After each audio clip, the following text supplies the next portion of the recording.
basically stop thinking about the time. I know that's hard, but you really do need to just focus on accuracy, not speed. One thing I noticed that you said there, Jasmine, was that you're like you're doing well on the first three games, but sometimes getting -1. -1 isn't as good as you think it is. It's better than -2, but the logic games are, you should be solving them and you should be answering the questions with certainty. And so if you do find yourself frequently missing one or maybe missing two and you like kind of think that's okay, it's like actually kind of not okay. It's sort of a sign that you're not really going deep enough. So what we need to do is focus on solving the games and making sure that we can get them perfect, basically. So when you go into the drilling in the demon, just take all the time in the world and just make sure that you're getting them all right.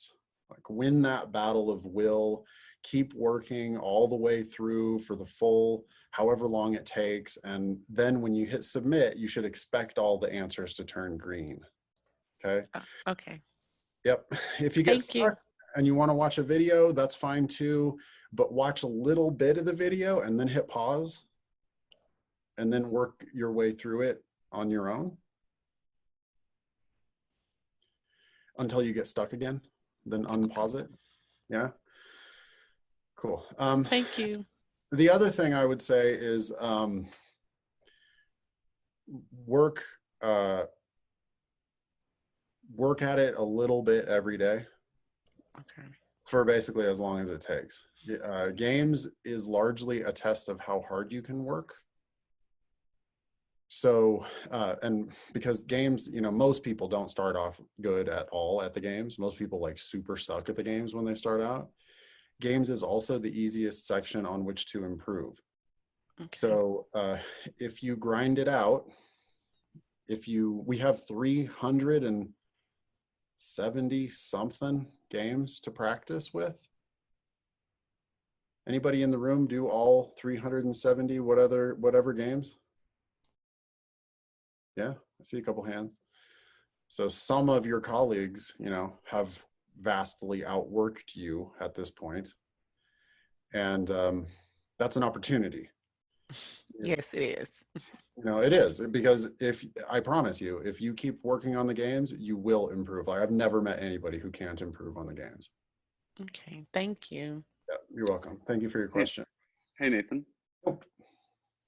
Hey, so when I first started with studying with you guys, parallel was coming really easy for me for some reason. And now like going into the test, I'm like, if I'm missing a couple questions on LR, there a lot of the time it's parallel. So I'm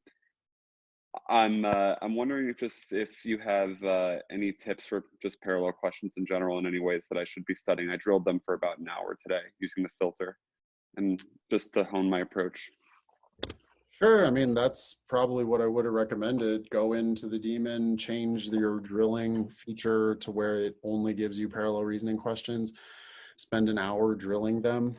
Make sure you turn that off, by the way. We don't want to leave that on forever. If you do narrow on the drilling, we want to make sure that goes away after a while.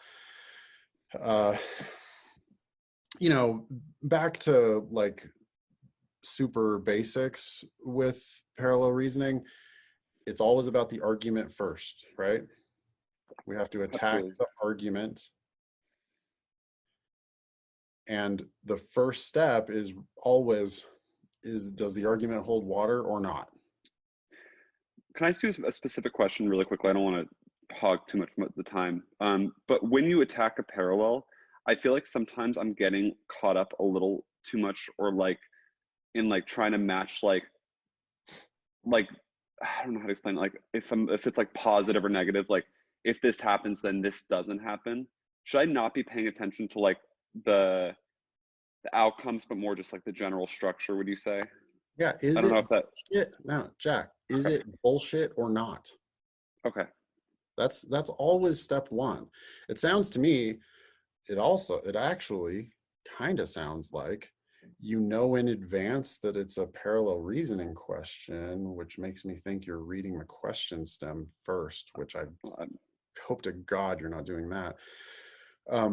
When we drill parallel reasoning, like if you do filter your drilling questions and you know that they're all parallel reasoning questions, you might be doing them overly technically because you're like, this is a parallel reasoning question. And so you're reading the argument already knowing that it's a parallel reasoning question. I think that's hurting you. Okay. When, you know, it's always the same. On the first read through, is it a good argument or not? If it's outright flawed, you should know that it's outright flawed. If it's incomplete, you should know that it's incomplete. If they actually proved the conclusion of their argument, which they sometimes do, and I think more frequently on parallel reasoning questions than on any other type of question, they actually do prove the conclusion of their argument. Well, you need to notice that too. Yeah. Right? So you need to be giving them like the little golf clap, like, oh, hey, good job, guys. Yeah, you actually presented two premises that do prove your conclusion. Good job. And then when you go into the answer choices, that's really what we're looking for first. Okay. If the argument was flawed, the correct answer has to be similarly flawed. If the argument was just incomplete, then the correct answer has to be similarly incomplete. If the argument was actually logically valid, then the correct answer has to be logically valid. Start with that. That's enough to answer 95% of all parallel reasoning questions.